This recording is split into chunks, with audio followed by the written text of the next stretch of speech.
On the narrow strip of the Outer Banks shores, just off the Carolina coast, sits a mostly desolate corner of the earth where the rising tides flow on undeveloped sands. The sun sets to unobstructed horizons.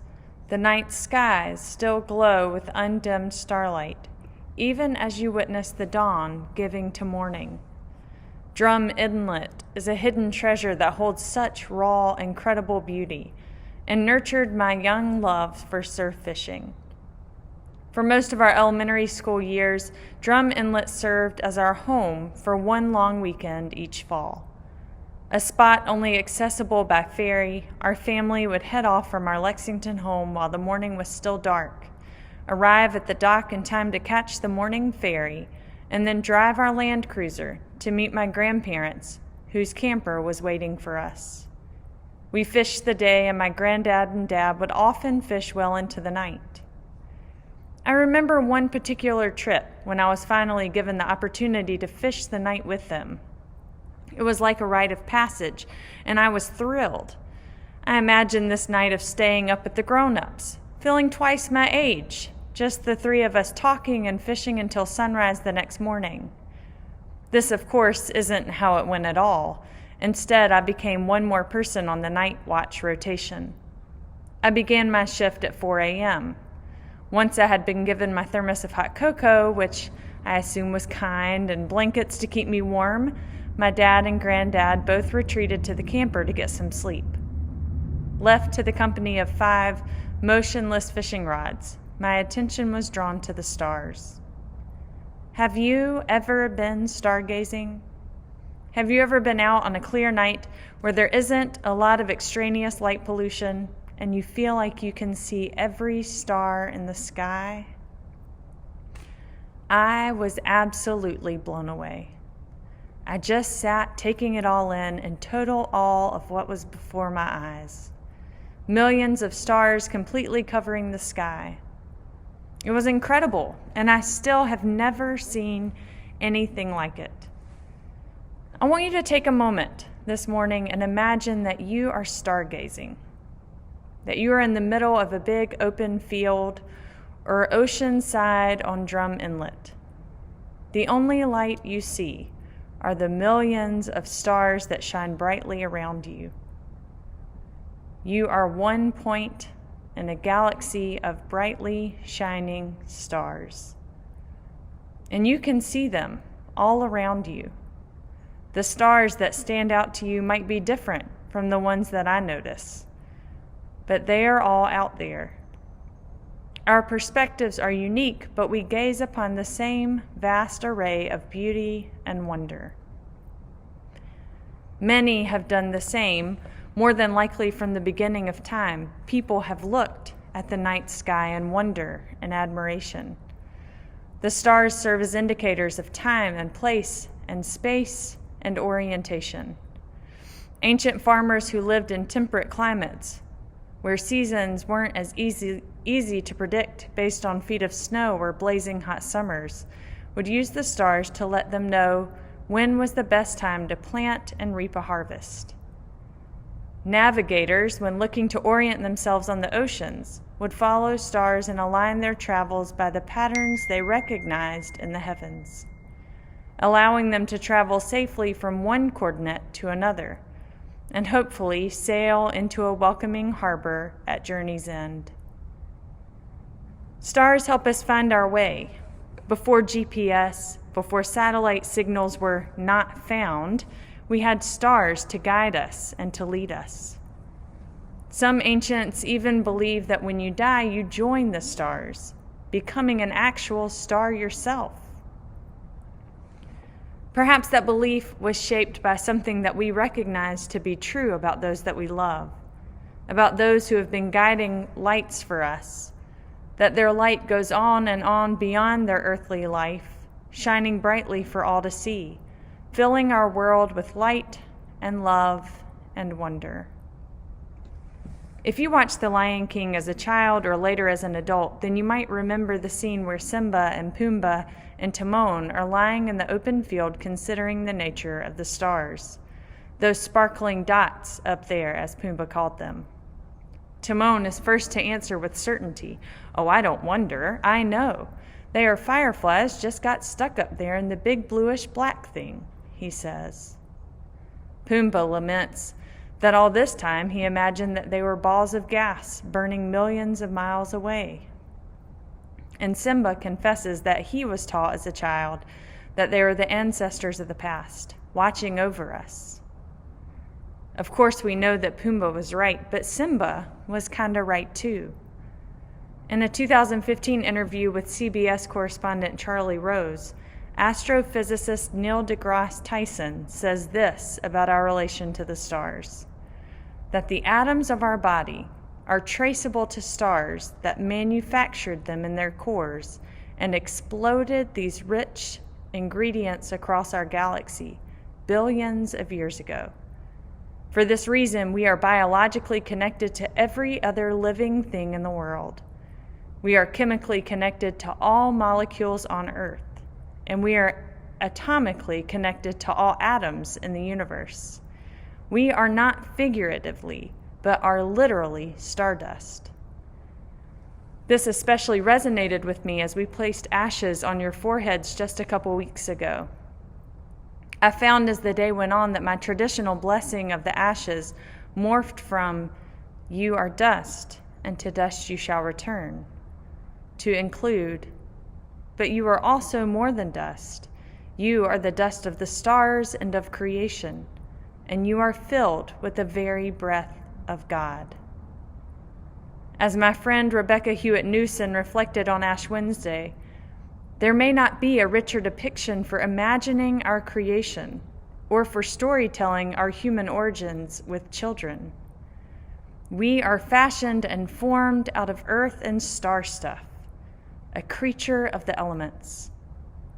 What fun to envision God as a creator in an earthen workshop, mixing stardust and worm poop, all but invisible germs and bacteria, ocean water, sunlight, gases, and other pieces of the environment to form me, to form us. And just imagine the joy of this whimsical creator sending humans out to walk and dance and roam the planet, exclaiming, "Oh, this is really quite good." We can read in those first words of creation that we are dust, and to dust we shall return, as a curse. Or we can read them as a blessing, a statement of our identity. They are words that should not only be mumbled in somber recognition of our mortality at Lent, but they could just as well be shouted amongst the trees in celebration. I too am earth stuff. That is how God chose to make me. We are dust, and yet we are also more than dust. We are the dust of the stars and of creation, deeply and fundamentally connected to the universe and to one another, and we are enlivened by the very breath of God. Or, as Neil deGrasse Tyson says, we are stardust brought to life, then empowered by the universe to figure itself out, and we have only just begun. Lent is reshaping and reframing the way that I read our letter from Paul today. Romans 12 is such a rich, dense chapter, a chapter that might be understood by some as Paul's own variation on the Sermon on the Mount, a lecture or lesson on how we can learn best to live with one another in ways of love and humility, as Christ taught us and as we believe God is calling us. This past Wednesday night, we focused on the second half of this chapter, verses 9 through 21. Today, we're reading the first half of the chapter, and this coming Wednesday, we will tackle the whole thing again. Like I said, there's a lot to unpack. But if the second half is a focus on how we might best love one another, then I might argue that this first part we are considering this morning focuses on how we might best embody humility with one another and with God. Romans 12 as a whole has three uses of our Greek word for this Lenten season, alelon, and one of those occurs here. Paul says, I appeal to you, therefore, brothers and sisters, by the mercies of God, to present your bodies as a living sacrifice, holy and acceptable, which is your spiritual worship. For by grace I say to everyone among you not to think of yourselves more highly than you ought, but to think with somber judgment. For we who are many are one body in Christ, and individually we are allelon of one another. We are members of one another, the dust of one another. We belong to one another.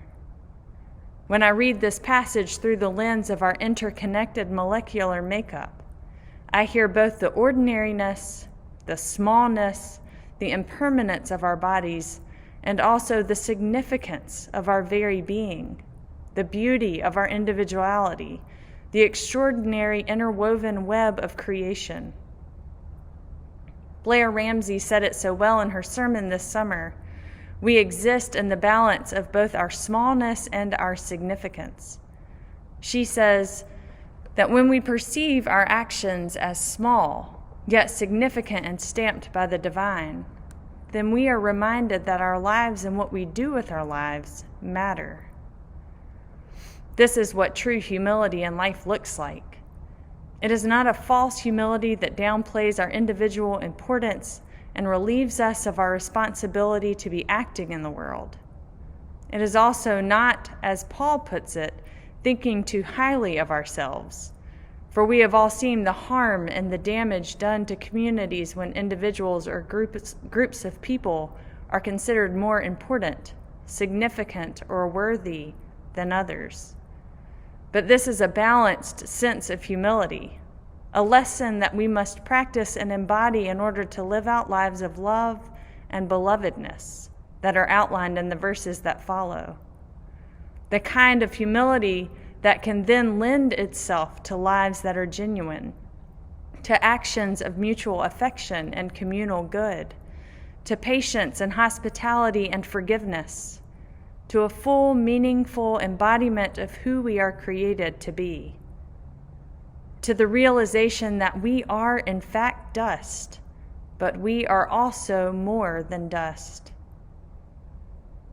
I felt this especially moving into this season of Lent after the deaths of two whom we have known and loved as a community, Cynthia Stone and Denver Lennon.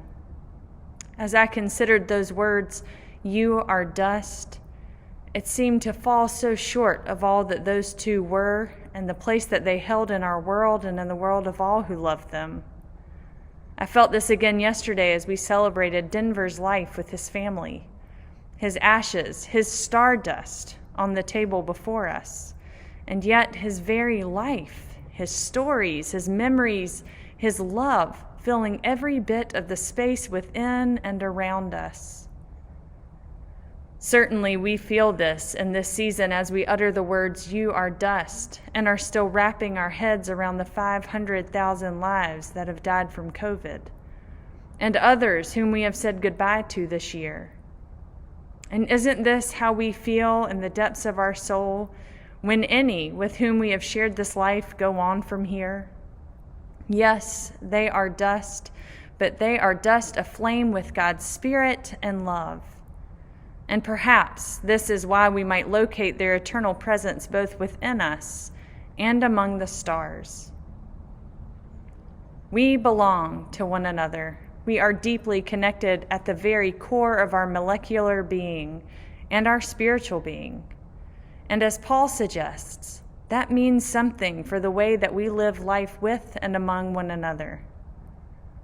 Today we celebrate those individuals who have helped us find our way, those people in our lives who have loved and nurtured us, those who have contributed something of wonder and beauty through soul and body into the world, those who have helped us to better understand this life of humility to which Paul calls us. And we give thanks for those who have shone brightly enough over the course of our lives that they have revealed something of love to us, those through whom we have found ourselves oriented in the direction of love, or have become at least more aware of its brilliance. Those who have shown us what it means to be stardust fully alive with the love and spirit and the breath of God.